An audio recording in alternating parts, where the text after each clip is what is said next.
satellite offices. I'm at the Livonia office today, and the lighting makes me look scary. And sorry for being a minute late. I was having tech issues and I can't get my iPad working, connected. So no whiteboard today. So just me. Actually, I could do it this way. It looks like we can see it. All right. My name's Chris Berry. We do these weekly webinars every Wednesday at 1 o'clock.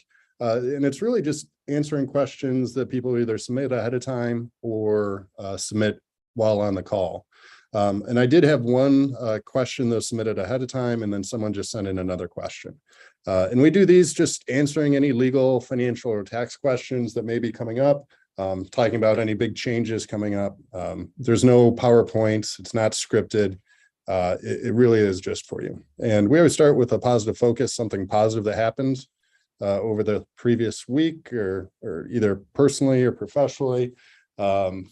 My positive focus would be that weather is beautiful and we're starting soccer season. My son is turning 12 this weekend, so a lot of good family things going on. So that part's cool. All right, so the questions. First question was,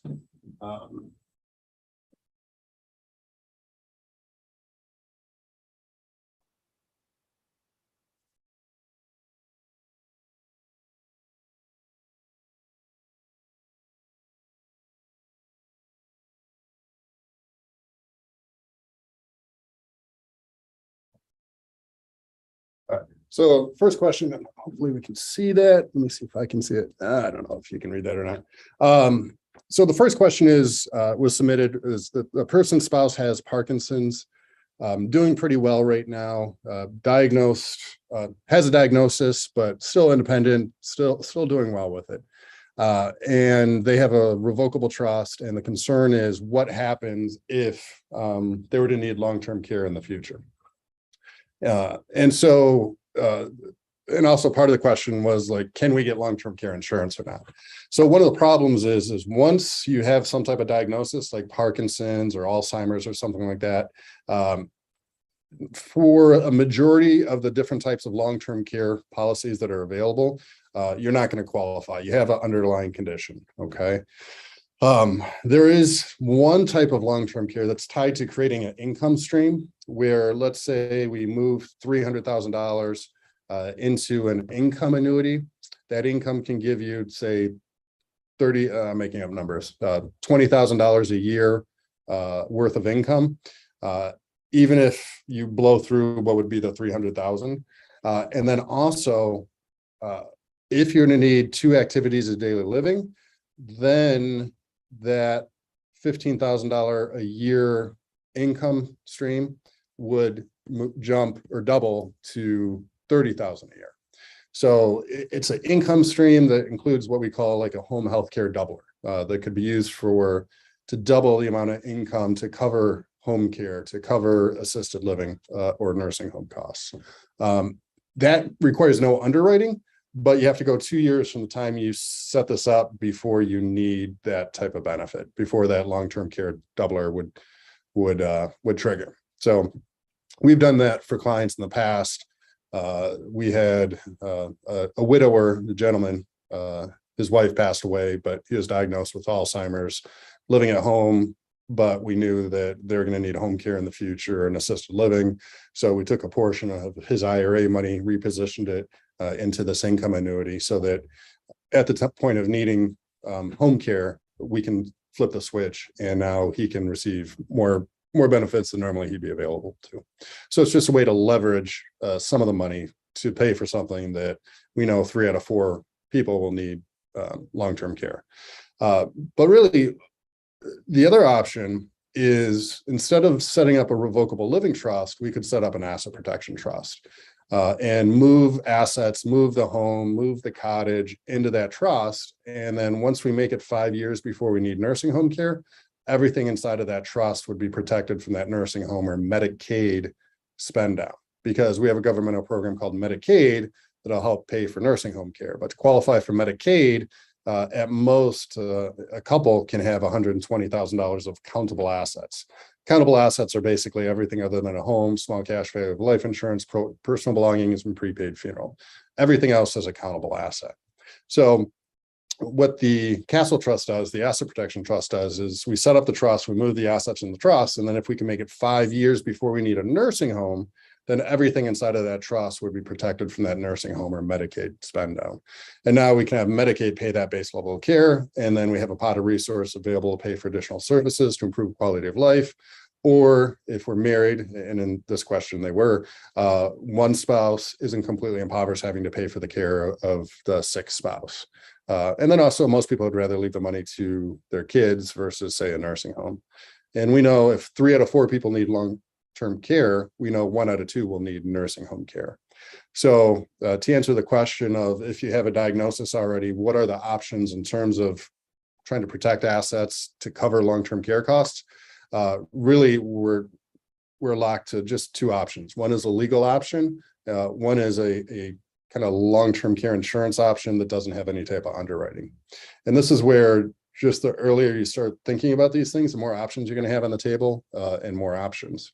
And sometimes we get calls of my mom's in a nursing home now paying $10,000 a month. What can we do? There's even some things we can do at the last minute. It's kind of messy. It's complicated and it's kind of operating from a crisis versus planning ahead. But just know that if you do have a loved one, even in a nursing home now, it's not, there's still some things that we can do. But the earlier we start planning, the more options we're going to have on the table. So that was the first question. And then if you do have any other questions, please put it in the Q&A. I just have one other question that was just submitted, and I appreciate that. And so we're going from one end of the spectrum of what we call kind of more elder law side of things to the other end. So what do we do? The question is, let me read it. What are recommended docs? What are the recommended documents for those about to turn 18 years old? Executed prior to turn 18. What if they should go to college outside of Michigan? Do they need to change or update? Yeah, so this is a very good question right now. Because my kids, actually today, my son's going to a new school because he graduated and they put 7th and 8th grade together. Yeah, before they go to high school. So he's like at this intermediary school. But this is his first time going today. So everyone's going back to school soon. Like my kids are going back next week, which is crazy, mid-August. But kids are graduating, going to school, they're turning 18. So keep in mind, here's another question. Yep. Okay. I'll get to that one. So prior to 18 in Michigan, they're a minor. They can't execute documents. You're their parent or guardian. You make all the legal decisions for them. Once they turn 18, that actually ends. So even though you're the parent, at age 18, if they were to have some type of accident, be injured away at school, and I've seen this happen, you don't have access to the medical records. You can't make medical decisions for them. The doctors can't share that medical information. I actually had a colleague of mine,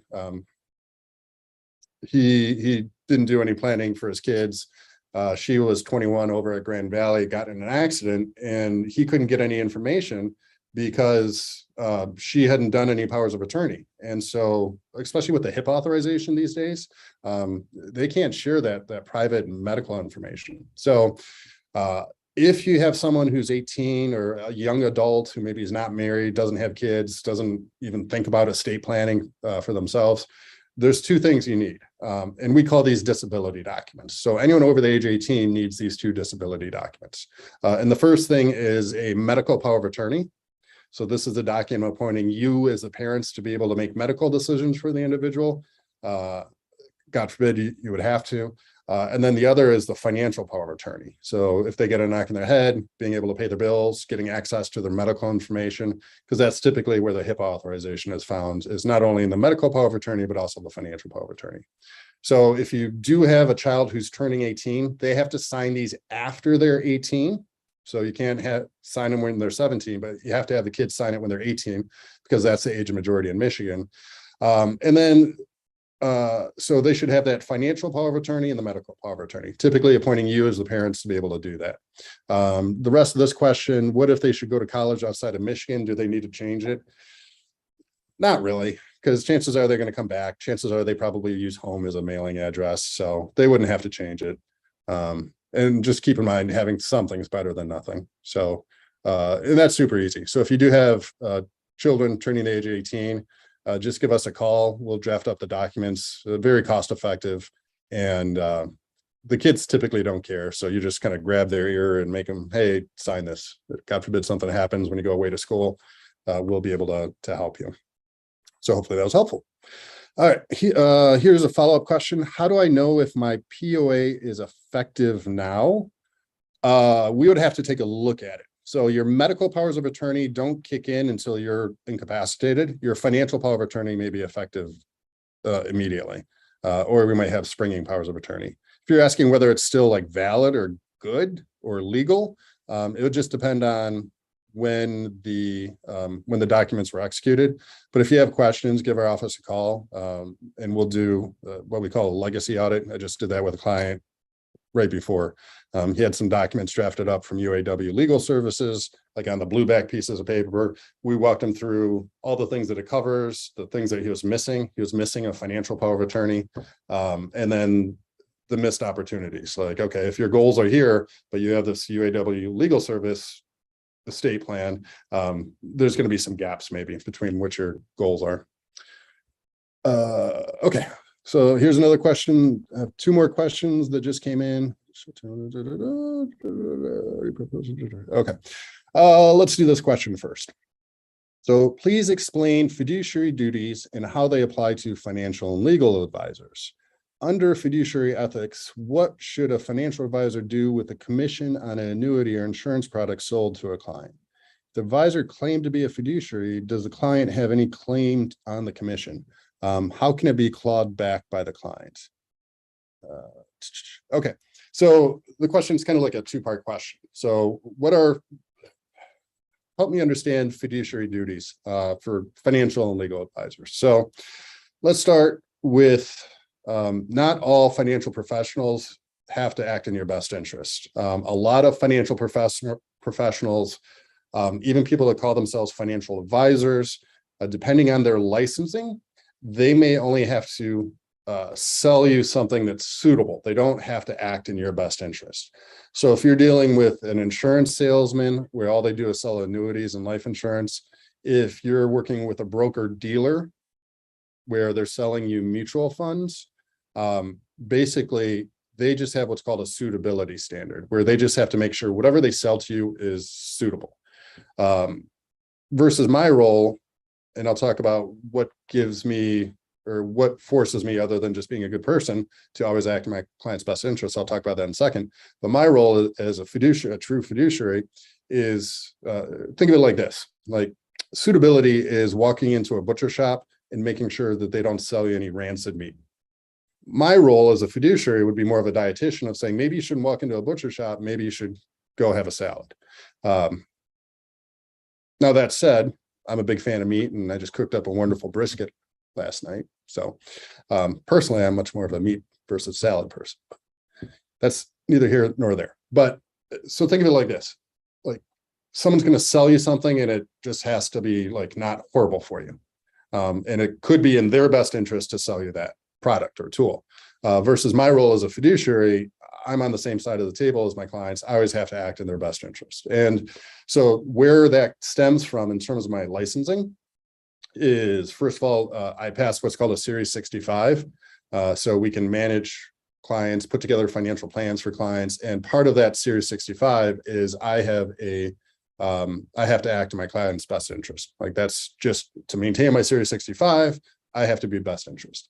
And then on top of that, my credentials, I have what's called a CFP, which is Certified Financial Planner, which again, to maintain that CFP, I always have to act in my client's best interest. And then taking that one step further, and when clients ask me this in person, I say it's like we're fiduciaries on steroids. As a practicing attorney, like you've heard of attorney-client privilege, I always have to act in your best interest. So like I have every one of my licenses is forcing me to act in my client's best interest, which wouldn't be a problem either way, because I'm just a good person. And it's not to say that if you're working with a broker dealer, like a Morgan Stanley or something like that, or you have an insurance or annuity guy that you really like, I'm not saying that they're not acting in your best interest. I'm just saying that they don't have the fiduciary duty to act in your best interest. Okay. And then continuing on, under the fiduciary ethics, what should a financial advisor do with the commission on annuity or insurance products sold to a client? Disclose it to the client. So you always have to just disclose what the fees are.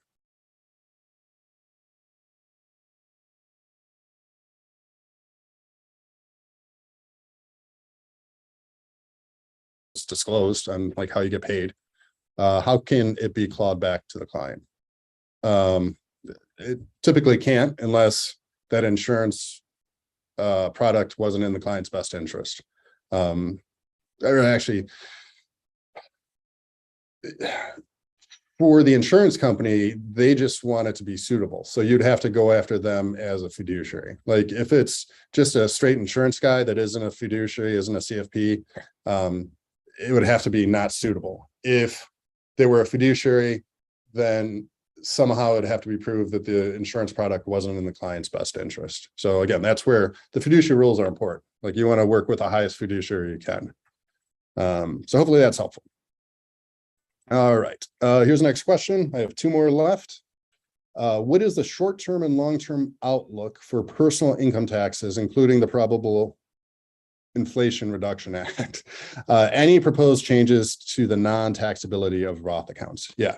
So a couple pieces here. Let me unpack it. So where do we think short-term and long-term, where do we think income taxes are going? We just did a workshop yesterday. At a good number of people. And if you do want to attend one of our educational workshops where we talk about, really talking right now a lot about legacy planning, estate planning, wills versus trusts. We're talking about tax planning. We're talking about long-term care planning. We're doing a lot of that right now in our workshops. And we're doing them, we're getting them scheduled up again, like in our Livonia office, our Novi office, at our in our Brighton location. But so we did one yesterday, and part of it is talking about this very specific thing of where do you think taxes are going in the future? And I always poll the group. So where do you think income taxes are going in the future? 99% of the time, people either say taxes are going up or they just don't raise their hand. Hardly ever does anyone think taxes are going to go down. And there's a variety of reasons for that. But we know the Tax Cuts and Jobs Act, which runs from 2018 to 2025, artificially lowers taxes across the board. So we know by law, unless they change the law, which probably they're not going to, taxes are going up 3 to 4%. And so if you have IRA money or 401k money, when you pull that money out, right now you might be taxed at 22%, but when you pull it out, you might be taxed at 25 or 28%. So just by kind of being intelligent with looking at tax planning, and again, I think taxes are one of the biggest risks and biggest opportunities right now. Like we have a unique opportunity right now with this Tax Cuts and Jobs Act, but this window is closing. And so that's where we're sitting down with our clients and talking to them about, okay, should we be doing things like Roth conversions, things like that? So I think short-term and long-term, short-term, I think, well, short-term, we know taxes are going up in a couple of years. Long-term, the other thing you need to think about is we're $31 trillion in debt. I remember when we were talking about tax planning, we were only $16 trillion in debt. And that wasn't that long ago. We were $22 trillion in debt when they passed the Secure Act in 2020, where they're trying to come after like beneficiary or inherited IRAs. So that was a red flag right there, that the government was concerned about all this debt we had. And then with the pandemic, we rang up another basically $8 trillion within a year, and we're still on spending things. And if you look at this Inflation Reduction Act, I've seen some kind of funny memes. It's doing nothing to reduce inflation. Like it's basically a joke. As for like the effect on individuals and families with regards to their income taxes, the only thing that's going to have an effect as it stands now is that they allocated, I forget what the exact number is, but they allocated about, I think, $47 billion to the IRS for enforcement. So the only thing that really is going to affect individuals, like it's not changing Roths, it's not changing RMDs, it's the Inflation Reduction Act. The only thing it's doing from a personal level is that it's giving more money to the IRS. So A, if you call in, you won't be on hold as long, but B, they're going to be looking at more audits. So the inflation, and it's so dumb what they name these things, and both sides do it. So I'm not trying to point out one side versus the other.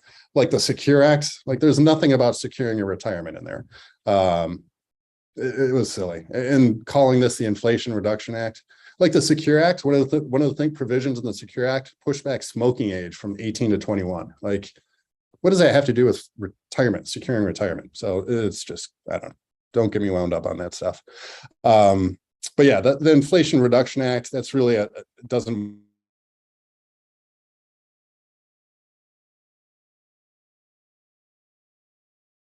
IRS. So take that for what it's worth. And then the rest of this question, any proposed changes to the non-taxability of Roth accounts? No. And I don't think we'll ever see that. What I do see with regards to the Roth accounts, and you've seen this in some of the proposals that President Biden had earlier, is limiting Roth conversions. So what I do see them is making it harder to get money into the Roth. But I think once you have the money in the Roth, you're going to be golden. I can't see the government changing that. If you are concerned about them changing the non-taxability of Roths, then you might not want to do a Roth conversion. Instead, you might want to look at cash value life insurance, because there's a lot of people that do Roths for tax-free growth. Less people are familiar with doing like cash value life insurance for tax-free growth, and they have pros and cons, but I really don't see them ever going after the Roth. But if that is a concern and you want something that grows tax-free, that's where maybe cash value life insurance would happen. I do see them limiting getting money into the Roth, but I don't see them changing the non-taxability of it. I think people would revolt. Any comments on the new Inflation Reduction Bill? Yeah, I just kind of covered that. I think it's a complete joke, not to get into all the political stuff, but from a personal financial planning, legal tax planning, it has zero effect for you. They had talked about including some things, but none of it made it in. Again, the only thing that really made it in, or the only thing that would affect you, is the IRS has more staff. What is the cost to review a trust from another company? So yeah, if you have an estate plan, typically the way it works, unless you attend one of our workshops, is we charge $450 to sit down and review that estate plan. We send you a short personal information form, and then we apply that $450 to any work that we get done. So if we have to update the powers of attorney because it was lacking, or you want to go from one trust to another trust, we would apply that $450 to that work. And I've done this every day for 16 years. And so you might have this thick binder that looks really intimidating and scary. You bring that in, and then what I do, I flip through it. It takes me like 3 minutes as we're talking. I can figure out basically what it says. And then, like I talked about today, one of the things we can do is what's called a legacy audit, where I take a look at what your current estate plan covers. Do you have the will? Do you have the financial power of attorney? Do you have the medical power of attorney? And then not only what tools do you have, make sure you have all the right tools, but then we talk about what are the tools addressed? Does your current plan just avoid probate? Does it avoid probate, build in protections for the kids? Does it avoid probate, build in protections for the kids, and then protect you from nursing home care? Does it appoint someone to make financial and medical decisions if you're unable to? Does it take into account raising taxes, and have you structured your IRAs and Roths in such a way is it funded properly? Those are all things that we review if we're to sit down and review another company's estate plan. Okay, any other last questions? Okay, going once, going twice. Sold. All right. If you do have any questions, feel free to email us or give our office a call. Thank you so much. Take care. Bye-bye.